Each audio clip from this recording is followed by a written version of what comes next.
OK, bonjour, ça va bien. Donc, nous sommes rendus à la dernière vidéo sur le livre des Actes pour le baptême du Saint-Esprit. Donc, aujourd'hui, nous allons voir la conversion de Paul, d'Apollos et des Éphésiens. Donc, comme les autres vidéos, nous possédons un examen approfondi de la conversion de Paul, Apollos et celle des Éphésiens. L'intérêt de cette étude repose sur le constat que l'apôtre Paul a initié son ministère en vue de la conversion des non-juifs, des païens et des laïcs, et des groupes ethniques au sein de l'Empire romain. Donc l'apôtre Paul, Dieu l'a choisi parce qu'il est très important. Paul a déjà eu l'opportunité de visiter plusieurs villes, notamment Thessalonique, Corinthe et Éphèse. Il se rend principalement dans les synagogues lors de son arrivée dans une ville. Il s'agit d'une stratégie judicieuse de sa part, car il est à la fois citoyen romain et membre de la communauté juive de Jérusalem. Paul a entamé son ministère en entretenant fréquemment des relations avec toutes sortes de groupes juifs, constituant souvent comme une sorte de secte, tels que les disciples juifs de Jean-Baptiste originaire de la ville d'Éphèse. Cependant, le peuple juif de Jérusalem, bien qu'il ait été baptisé et immergé dans le Saint-Esprit, manifeste diverses formes de réticence à l'égard des non-juifs, païens et évangéliques. De surcroît, il exprime le désir de procéder à la circoncision de chacun. Cela est dû que de nombreuses personnes demeurent encore attachées aux traditions juives de l'ancienne alliance, même en étant baptisées du Saint-Esprit.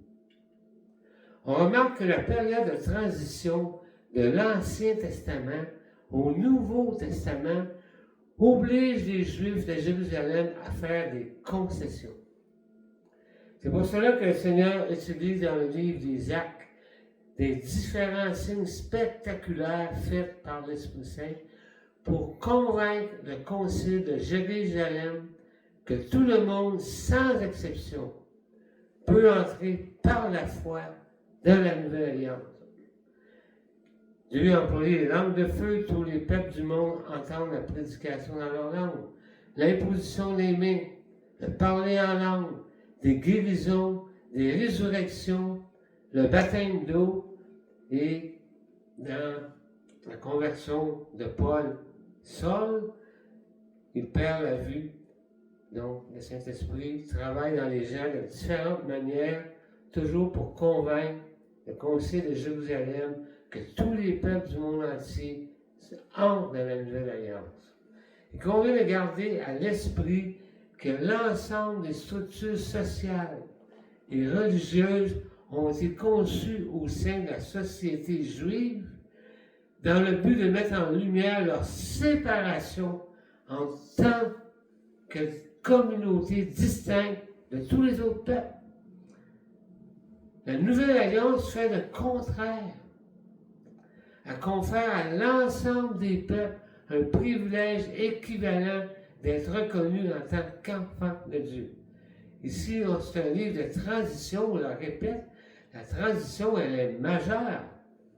Une nouvelle entité a été établie par le Seigneur pour le représenter sur l'ensemble de la planète, l'Église. Le Seigneur déclara à Ananias, dans la conversion de Paul, « Va, cet homme est un outil que j'ai choisi pour faire connaître mon nom devant les nations, devant les rois et les fils d'Israël. » Au verset 9, Dieu dit à Paul, « Pourquoi est-ce que tu me persécutes, ta conversion? Qui es-tu, Seigneur? Je suis Jésus que tu persécutes. Seigneur, que veux-tu que je fasse? » Et Ananias sortit pour aller chercher Paul sur l'ordre du Seigneur. Paul resta 3 jours sans voir, chapitre 9, verset 9. au verset 17, Ananias dit, « Le Seigneur m'a envoyé pour que tu recouvres la vue et que tu sois rempli du Saint-Esprit. » Dès qu'il fut baptisé, chapitre 9, verset 20, Paul se rendit dans les synagogues afin de proclamer que Jésus est le Fils de Dieu. L'auteur des Actes nous informe que la conversion de Paul ne s'est pas effectuée sur le chemin de Damas. C'est au moment précis où Ananias lui impose les mains, conformément aux descriptions énoncées au chapitre 8, versets 17 et 18, qu'il a reçu son baptême, ce qui signifie qu'il a été rempli du Saint-Esprit. Il a très certainement compris la vérité concernant Jésus au travers de l'ensemble des versets de l'Ancien Testament qui en font mention. Cela n'est pas expressément indiqué dans le texte. Cependant, le concept est invoqué au verset 20. Il proclamait sans délai dans les synagogues que Jésus est le Fils de Dieu. Paul a les critères indissolubles du baptême du Saint-Esprit. Le premier critère de quelqu'un qui est plongé, immergé dans le Saint-Esprit, il confesse que Jésus-Christ est le Fils de Dieu, venu en chair. 1 Corinthiens 12, 13. Paul le déclare, « Nul ne peut dire Jésus est Seigneur si ce n'est par l'Esprit Saint. » Le deuxième, Paul marche tout de suite dans la lumière et la marche dans la sanctification. 1 Pierre 3, 15. 1 Thessaloniciens 4, 3, 9. Le troisième, celui qui aime les évangéliques accomplit la loi. Le Nouveau Testament, l'amour est l'accomplissement de la loi. Romains 13, versets 8, 10. L'amour est le fruit de l'Esprit. Pour le posséder, il faut être baptisé du Saint-Esprit. L'auteur des Actes des Apôtres nous éclaire sur les enseignements de l'Esprit Saint et le parler en langue. Ce symbole est exclusivement accordé aux groupes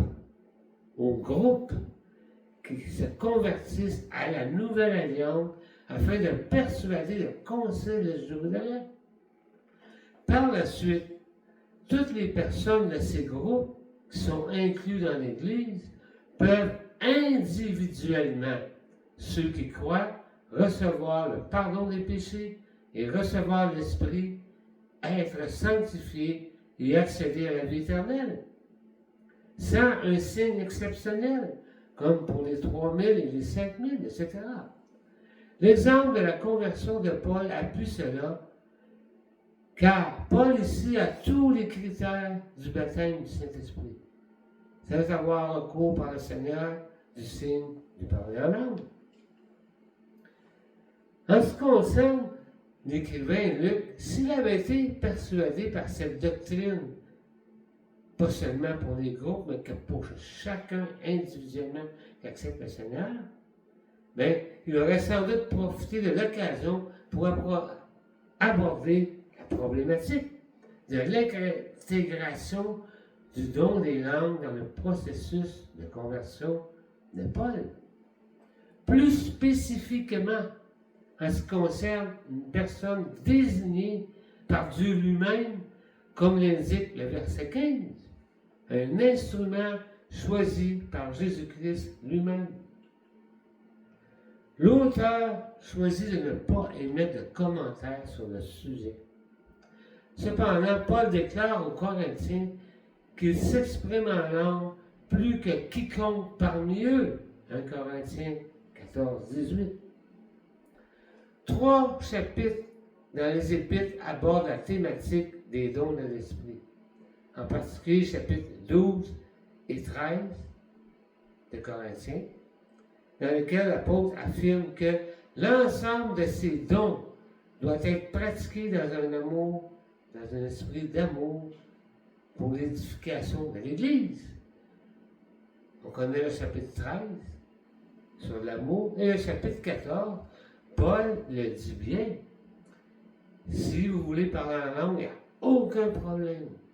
Mais vous allez avoir le don d'interprète. Paul n'a jamais remis en question le parler en langue. Par contre, l'auteur des Actes ne l'a jamais présenté comme une condition essentielle pour recevoir le baptême du Saint-Esprit. La seule déduction que l'on peut tirer de ce silence est que Luc, sous l'inspiration du Saint-Esprit, s'écarte de ce point de vue. Paul ne fait pas référence à cette doctrine, à ce don, lors des conversions de ville en ville des gens qui se convertissent. Et les évangéliques ne l'évoquent pas comme un lien pour la conversion complète. Les Actes des Apôtres citent 6 cas de prédication de Paul sans signe exceptionnel avant celui des disciples d'Éphèse que nous allons étudier en dernier. 6 cas de conversion sans l'association du parler en langue afin de recevoir l'Esprit Saint. Il était évident que ces individus témoignent d'une transformation complète.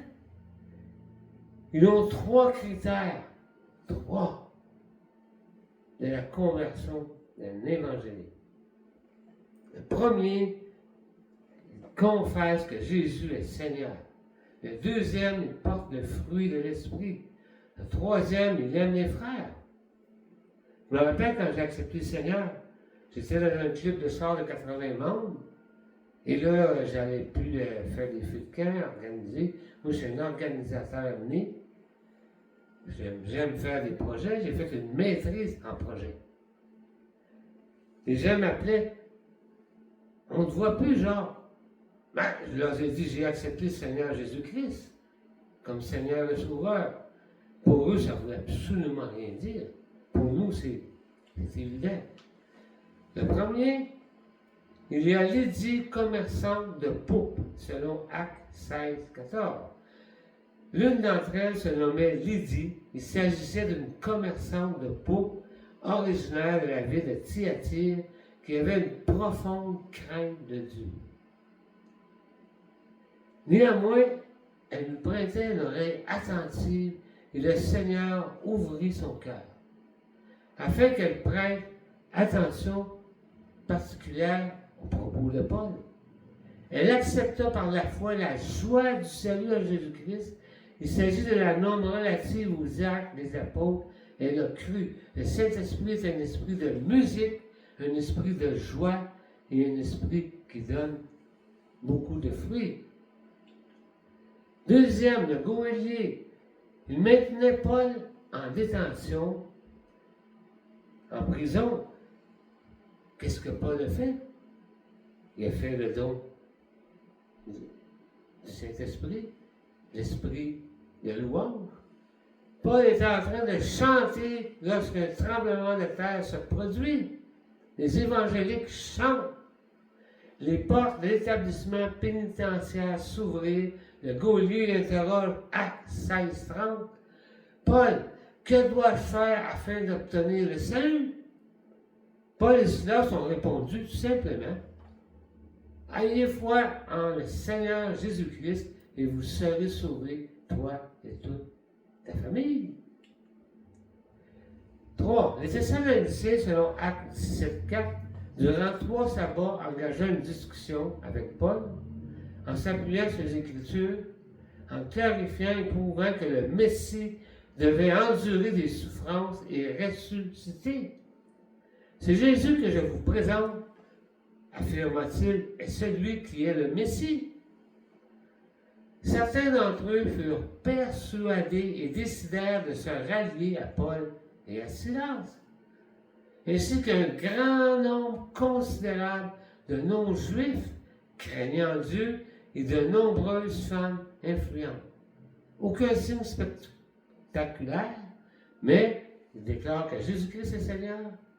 Il porte le fruit de l'Esprit, il marche dans l'Esprit, dans la sanctification, il aime les frères, ils se réunissent en Église comme le Seigneur l'a demandé. Donc, le livre des Actes accomplit le ministère de Jésus-Christ qui a dit « Je bâtirai mon Église ». Les habitants de Béry, Actes 17-10, ils reçurent la parole avec un grand empressement et scrutaient quotidiennement les Écritures afin de vérifier la véracité des informations qui leur étaient communiquées. Si quelqu'un vous parle, vous ne savez pas s'il vient d'une secte ou quoi, là. Vous allez prendre une Bible et vérifier. C'est écrit dans la Bible. De nombreuses femmes grecques éminentes ainsi que plusieurs hommes de renom, ils crurent et se convertirent afin de devenir des disciples de Jésus-Christ dans le dessein de bâtir une maison spirituelle, à savoir l'Église. L'Église est une maison spirituelle. Lorsqu'on entre dans votre Église, est-ce qu'on a l'impression de rentrer dans notre maison? Rentrer dans n'importe église, n'importe laquelle église dans votre ville, peu importe, vous devez ressentir que c'est une maison spirituelle et que vous êtes dans la maison de Dieu, parce que le Seigneur dit, on va bâtir une maison spirituelle, l'Église. Les individus originaires d'Athènes, 1733, les 5e, et les 6e, les gens de Corinthe, 1833. Ainsi, Paul se distança du groupe qui s'opposait à son enseignement.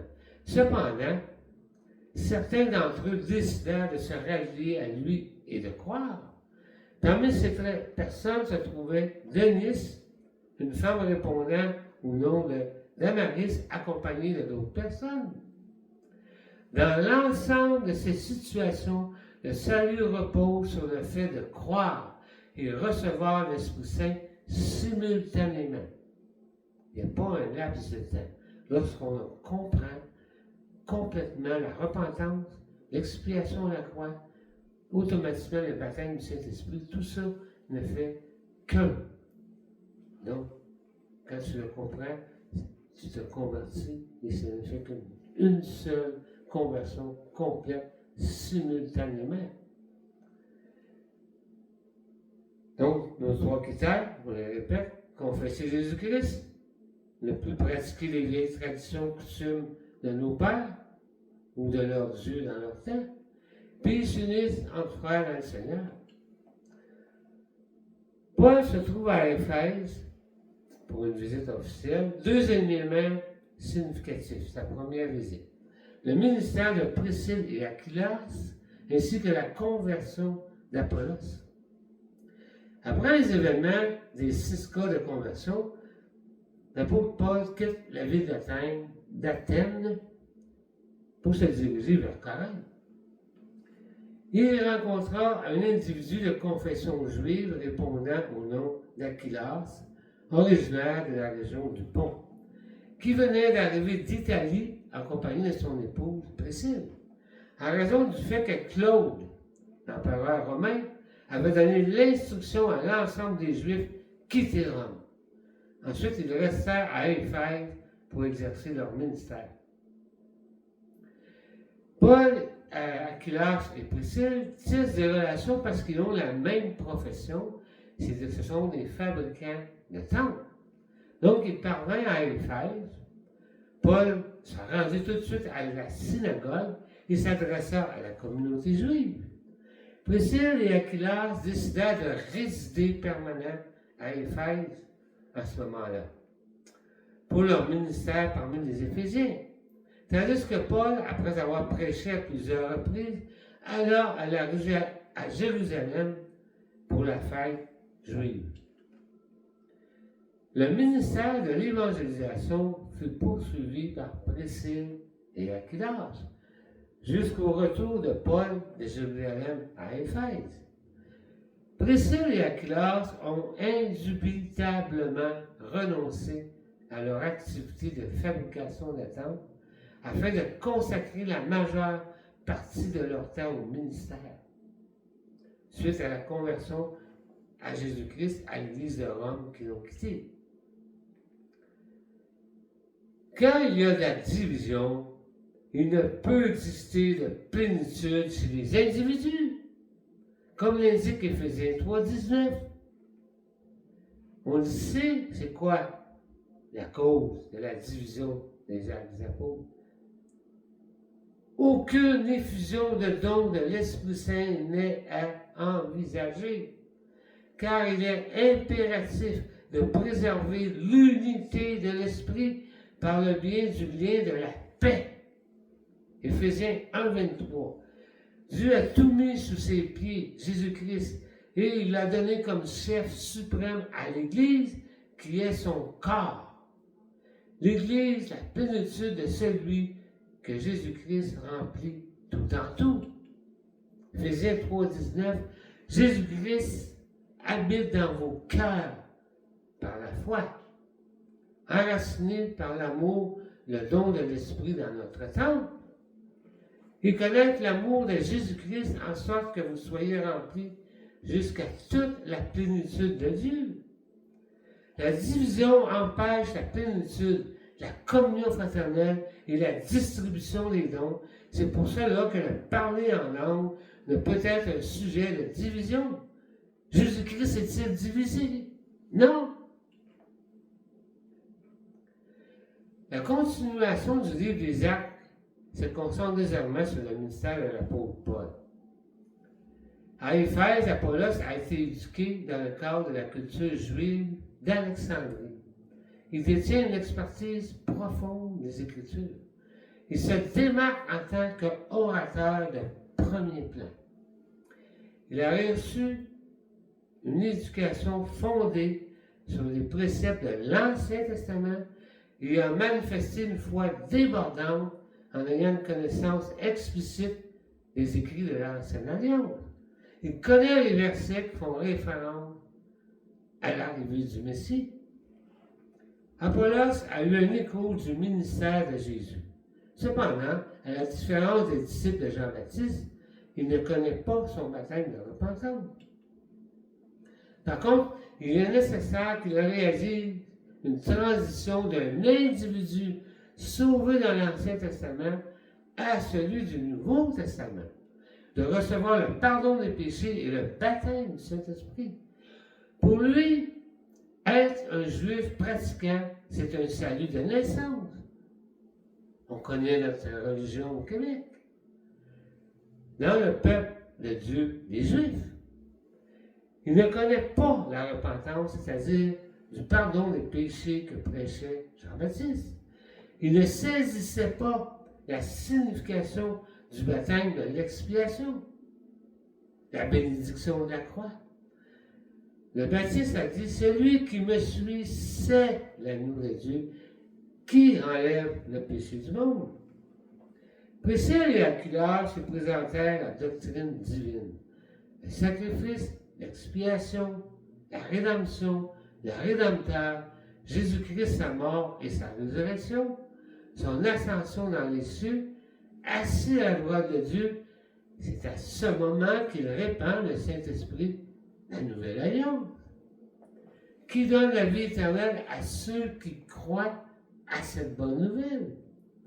Comme l'indique le verset aux Éphésiens, il leur présente la profonde richesse de la mort expiatoire ainsi que la résurrection du Messie et le baptême du Saint-Esprit. La supériorité de la nouvelle alliance, Apollos a eu une conversion complète. Elle est mentionnée dans l'épître adressée aux Corinthiens. L'auteur le décrit comme une personne ayant atteint une maîtrise exemplaire de son art oratoire dans le cadre de la nouvelle alliance.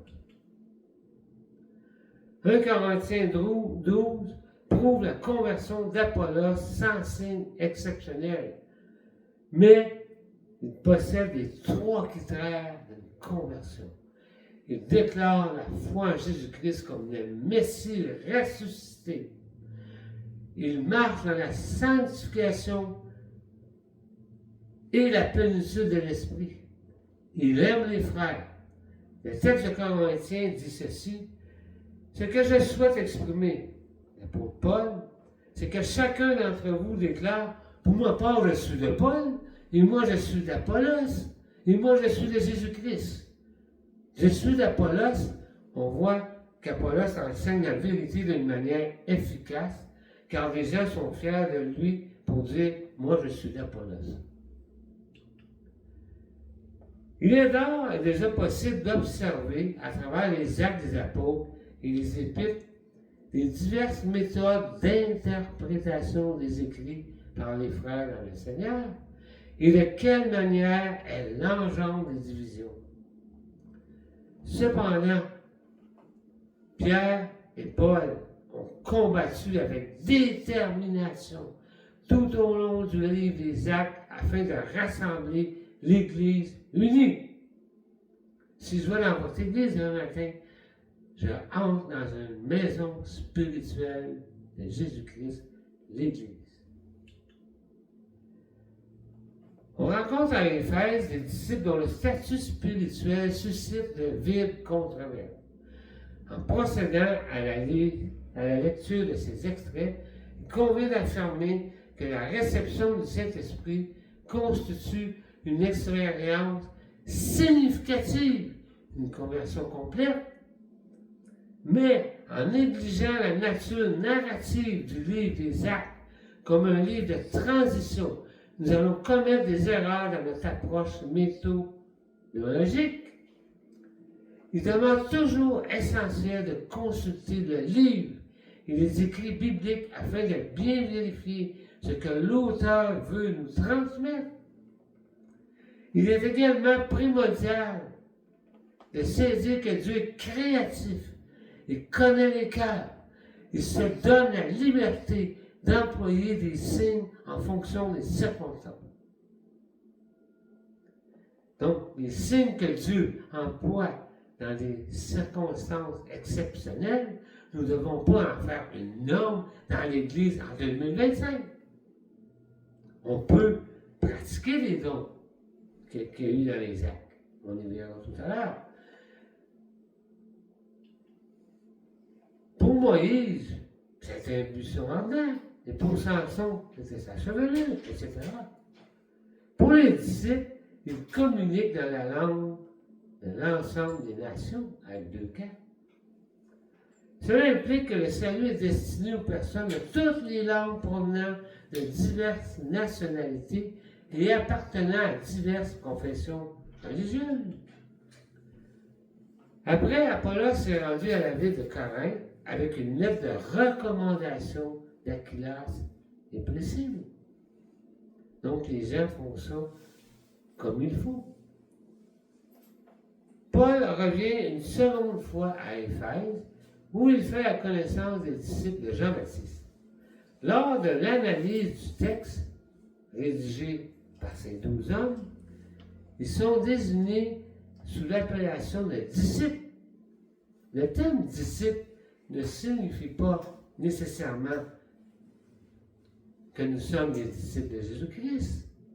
Ce terme fait référence à une personne en cours de formation ou à un membre d'un groupe. Les disciples des pharisiens sont évoqués dans les passages de Marc 2,18, Luc 5,33. Disciples de Jean-Baptiste, Matthieu chapitre 9, 14, 3,12.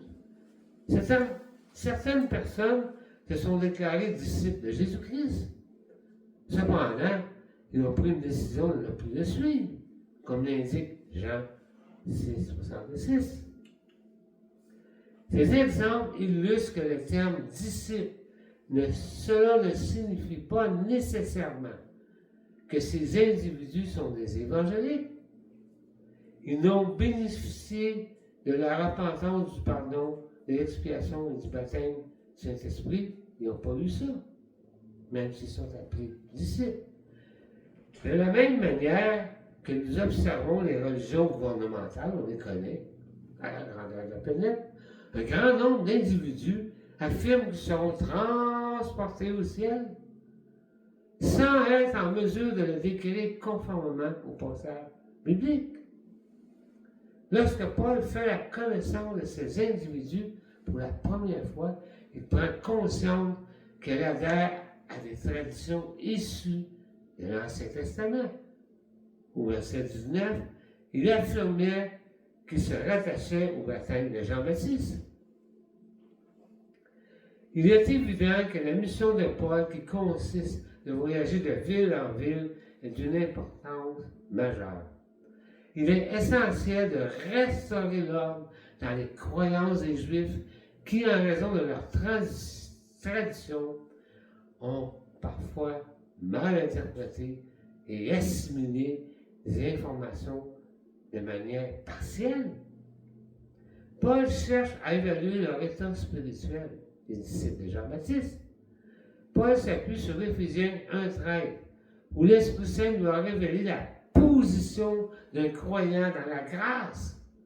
En lui, vous aussi, après avoir entendu la parole de vérité, l'évangile de votre salut, en lui vous avez cru et vous avez été scellés du Saint-Esprit, promis, lequel est un gage de notre héritage pour la rédemption de ceux que Dieu s'est acquis à la louange de sa gloire.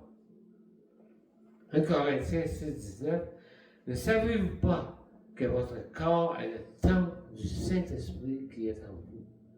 Vous avez reçu de Dieu et que vous ne vous appartenez pas vous-même. Le statut spirituel des 12 disciples d'Éphèse est celui d'individus non sauvés, en accord avec les croyances de l'Ancienne Alliance. C'est 25 ans après la Pentecôte que nous sommes ici. Là. La première question, avez-vous reçu le Saint-Esprit? Le fait qu'ils ne connaissent pas le don de l'Esprit reçu le jour de la Pentecôte montre qu'ils vivent encore selon l'Ancien Testament. Paul poursuit afin de préciser leur position. De quel baptême avez-vous été baptisés? Du baptême de Jean. Ils rencontrent de nombreuses difficultés dans leur compréhension du salut. D'abord, Jean-Baptiste a bien dit d'aller vers Jésus-Christ, celui qui est le baptisant du Saint-Esprit. Tout l'enseignement de Jean-Baptiste n'était même pas connu pour eux, il en savait seulement une partie. De plus, nous sommes des pécheurs qui ont besoin de repentance.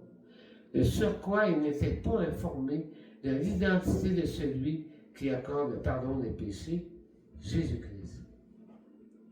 C'est pour cela qu'ils n'avaient pas l'Esprit. Par la suite, s'il avait eu la foi en Jésus-Christ, il aurait été baptisé au nom du Seigneur Jésus-Christ. Voici l'enseignement de Jean-Baptiste dans les Évangiles. Il posait cette question, les pharisiens, pourquoi donc baptises-tu si tu n'es ni le Messie, ni Élie, ni le prophète? Jean leur répondit, moi je baptise d'eau, mais au milieu de vous se trouve une personne que vous ne connaissez pas. Jésus-Christ vient après moi, mais il m'a précédé. Et je ne suis pas digne de détacher la courroie de ses sandales. Cela se passait à Béthanie, de l'autre côté du Jourdain, où Jean baptisait. Le lendemain, il vit Jésus s'approcher de lui et dit, voici l'agneau de Dieu qui enlève le péché du monde. Dans le verset 4, Paul leur dit qu'ils devaient avoir la foi en Jésus-Christ qui pardonne les péchés. Celui qui réalise le baptême de l'expiation par lequel nous sommes déclarés justes aux yeux de la loi divine de Dieu. Au verset 5, sur cette parole d'explication, il faut bien expliquer la parole aux gens. Ils ont cru. C'est à ce moment-là qu'ils ont été baptisés au nom de Jésus-Christ. Baptisés au nom du Seigneur Jésus-Christ. Au verset 6, ils imposèrent les mains et ils parlent en langue. Donc c'est la dernière fois qu'on retrouve dans les Actes, qui est la troisième, que des gens parlent en langue lors de leur conversion. Ces 12 individus, comme Paul et Apollos avant eux, démontrent la nature transitionnelle du livre des Actes. L'Église qui a accueilli les Juifs à la Pentecôte, les non-Juifs avec Corneille de Césarée, le centenier romain, les Samaritains et aujourd'hui le dernier groupe des saints de l'Ancien Testament. Ce dernier groupe des fidèles de l'Ancien Testament a intégré la Nouvelle Alliance. Ici, Luc n'apporte pas l'utilisation du parler en langue comme une norme imposée au membre de l'Église. Cependant, plutôt comme un moyen le plus efficace de les persuader que la rédemption, le pardon des péchés et le baptisé du Saint-Esprit ne font partie du salut de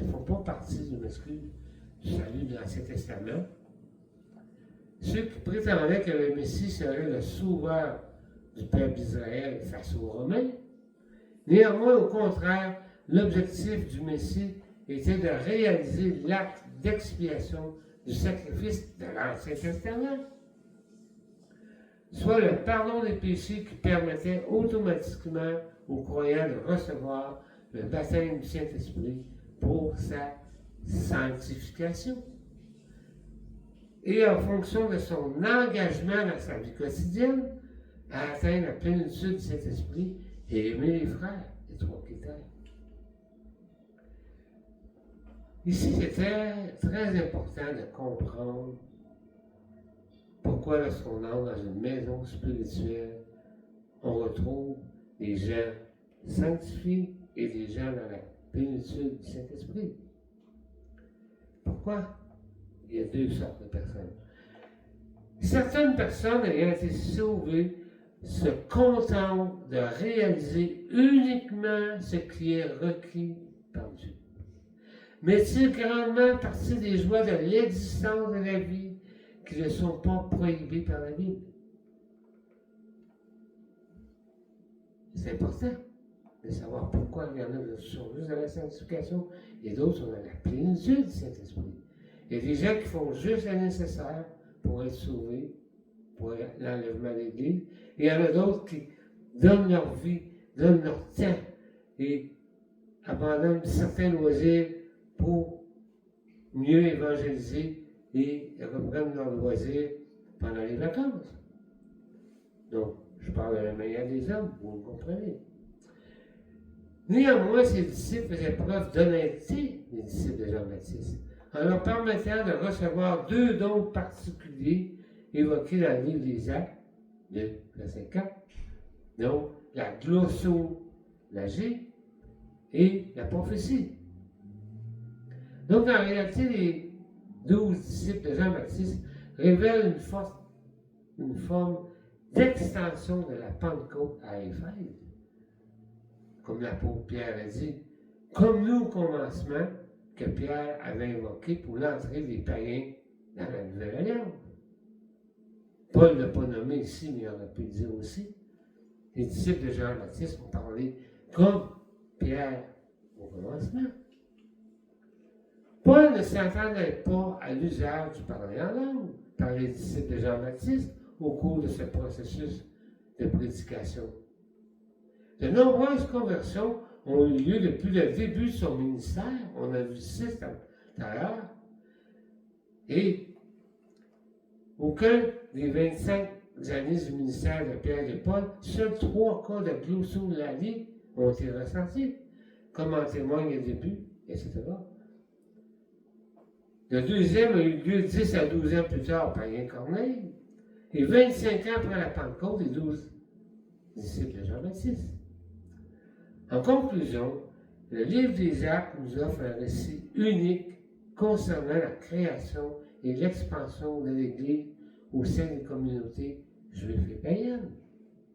Il est impossible de reproduire cette histoire.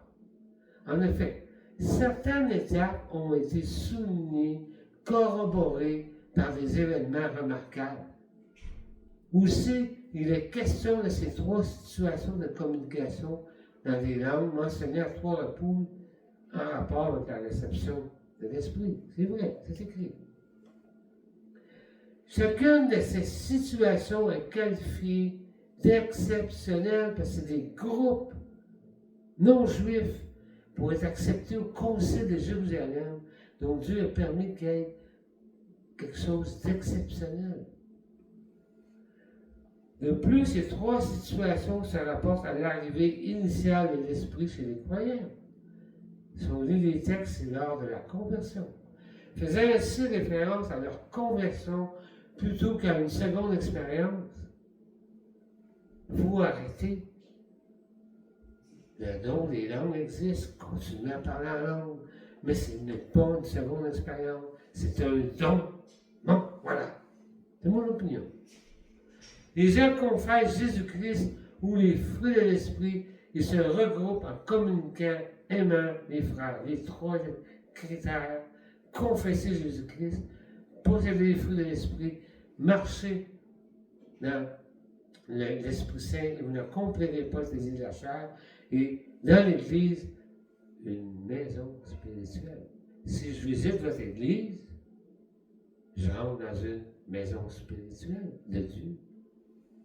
Ce sont les signes qui sont encore une norme des actes des apôtres aujourd'hui.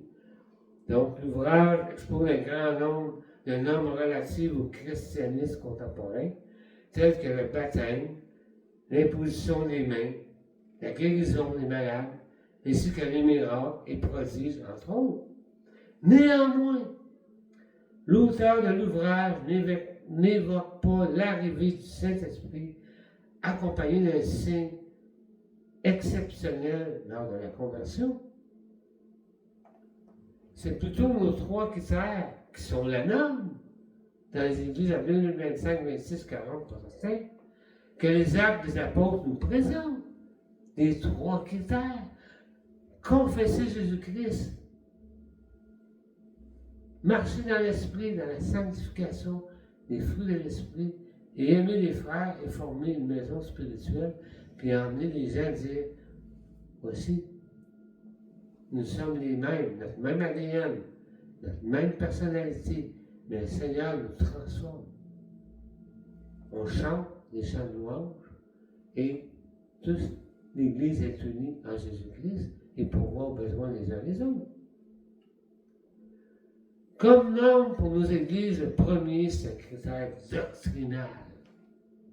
Les gens confessent que Jésus-Christ est le Seigneur par l'Esprit qui est en eux.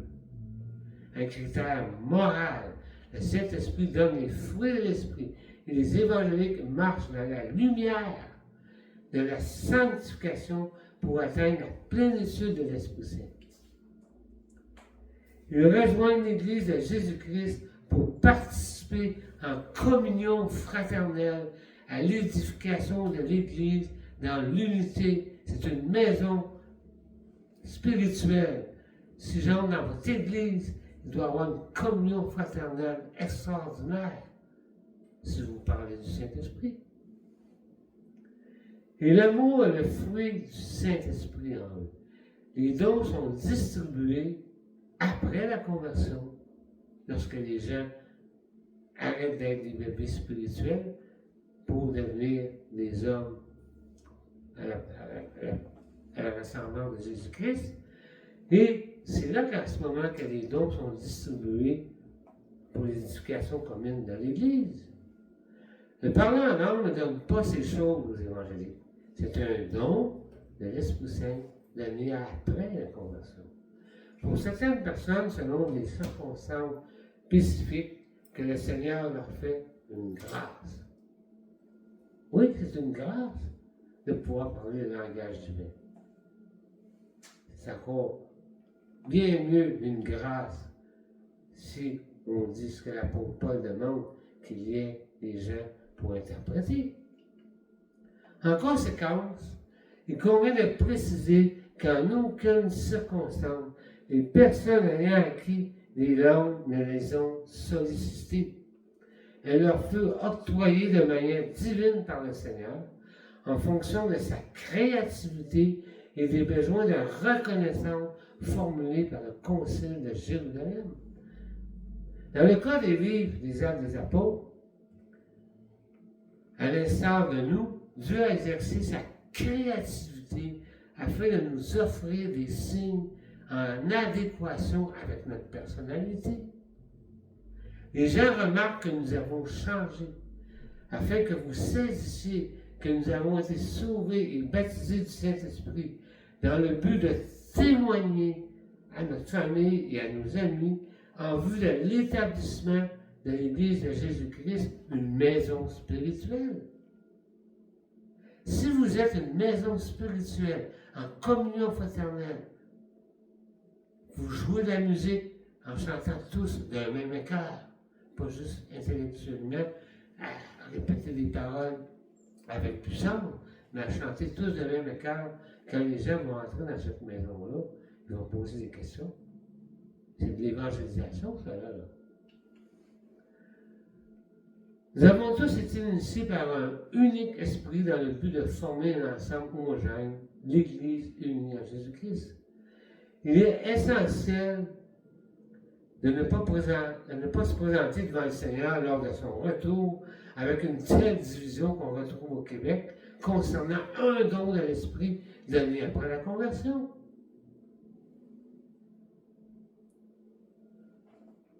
Des fois, j'ai envie de changer tout le nom des chartes des églises et de dire l'Église évangélique du Québec. Elle est finie là. Moi, je ferais ça. Si je serais capable de le faire, je le ferais. Il nous adresse un avertissement à travers les 7 églises mentionnées dans l'Apocalypse. Je vous exprime non ma gratitude de manière sincère aujourd'hui de m'avoir écouté, Jacques Thibautin. Et comme l'indique Pierre dans les premières épîtres, au verset 7, dans l'objectif de parvenir à l'amour, il est primordial de favoriser une communion fraternelle et de détenir les autres au préalable. Donc, merci de m'avoir écouté. Et n'oubliez pas, il faut chanter. Ah oui, il faut chanter. L'Esprit Saint est dans la Trinité la personne qui s'occupe des chants. L'Esprit Saint s'occupe des chants. Jésus-Christ s'est occupé de l'expiation, de nous sauver. L'Esprit Saint, dans la sanctification, il dit chantez des cantiques. Donc, prenez une guitare, vous ramassez des personnes qui veulent adorer. Ne partez pas un groupe sectaire. Continuez à aller à l'église, continuez à aller aux réunions d'église, mais faites-en des réunions maison de temps en temps. Oui, c'est très important.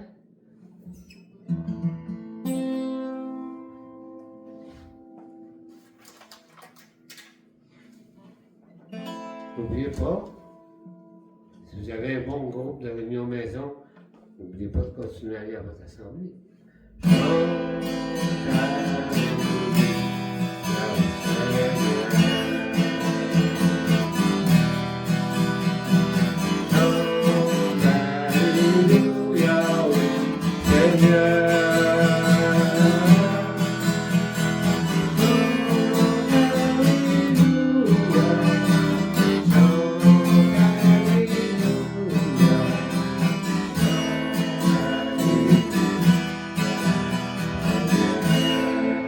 Réunissez-vous, chantez et continuez à aller aux réunions d'église et faites chanter l'église avec votre réunion. Mettez ça sur l'estrade et ça va faire changement. Gloire à Dieu, amen. On se revoit à la prochaine.